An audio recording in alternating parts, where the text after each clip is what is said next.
Businesses around the US are complaining of staff shortages and difficulties hiring people into the jobs they have available.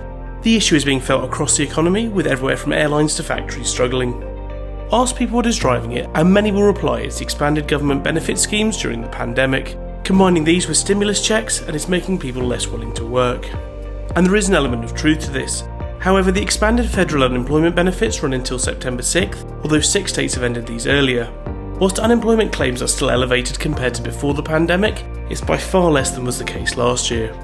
What the benefits may have done is remove the pressure for people to take the first job they're offered, or the need to take multiple jobs at once.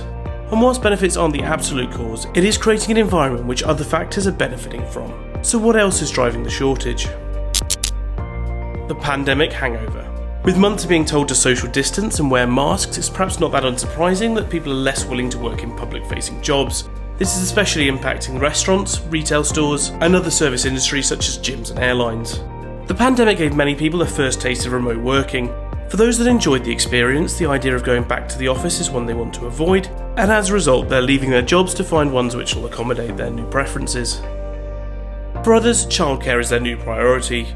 With nurseries and schools closed during the pandemic, many parents had to step up and take this over for themselves. And although the effects of this will be mitigated with schools returning later in the summer, many parents still don't have the option to go back to work as they are looking after their kids at home. For teenagers and younger people, who make up a large part of the temporary summer workforce, they have spent the best part of 15 months under lockdowns, and many of them will have struggled to see their friends. As a result, they're less willing to take up jobs, preferring instead to enjoy the summer and catch up on all the time they've missed. And finally, for some people, the fear of going back outside is still there. The mental health impacts of the pandemic are yet to be fully measured, and although the country has opened back up, some are still sheltering inside. The next factor is older employees not returning. For some, they will have enjoyed not working through the pandemic and be looking to start retirement early. This has been buoyed by a high stock market, meaning their pension pots are fuller than ever, allowing them the freedom to do so. For others, however, it will be a less optional situation, as older people are often the first to be let go, as they sit in more senior positions and command higher salaries. Re-entering the workplace at an older age is a daunting task, and some may opt for the easier option of beginning retirement early. These older workers leaving the workforce has had a knock-on impact, as people move up or move into companies where jobs have been vacated by retiring staff. This leads into the next factor, the sudden reopening with lots of jobs available at once.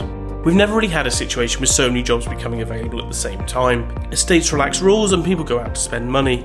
This makes it much harder to hire. From a practical point of view, a job listing page that sees 20 to 30 ads for jobs may now be seeing well over 100. Meaning that getting your individual job in front of the right people is harder than ever.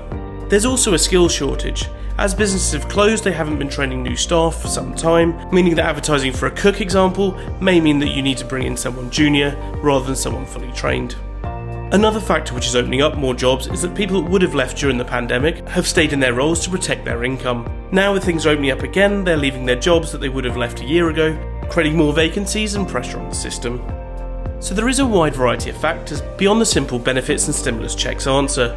A lot of these will be mitigated as the country gets used to reopening, schools getting back at the end of the summer, as well as expanded unemployment benefits ending in September, and the rest of the world hopefully joining the US in emerging from the pandemic later this year. What do you think? Are there any other factors at play here?